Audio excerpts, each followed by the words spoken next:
Hey, this is Buck Bonner with MarineMax Lake Lanier, standing on a Starcraft EXS-3. This is a beautiful red color, differentiates itself from other boats on the water. This has a nice gray interior.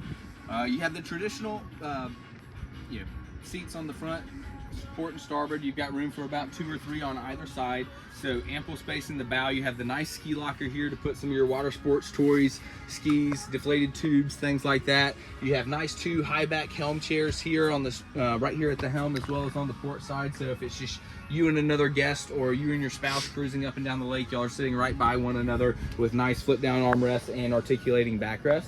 This is a power bimini top as well, so you can fold this entire bimini top at the press of a button. If you want to get more sun on the boat, you can fold it back and put the boot on, or you can push a button and it'll deploy forward.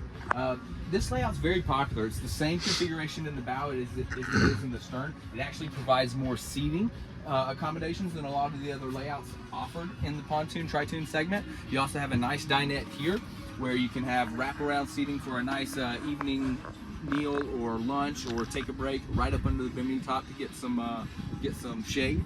And then right here on the back of the boat we have a Yamaha VMAX 175, so a little bit more juice than your typical 250. And you also have the extended rear deck as well, so you've got a lot of real estate back here to board or off board or on board by your lily pad ladder, as well as your nice grab handles here. We have a flagpole mounted here on your activities tower, so if you want to pull a skier or tuber, anything you want to do, this boat can do it. This is a great option to get out on the water this summer. Come check it out at MarineMax Lake Lanier.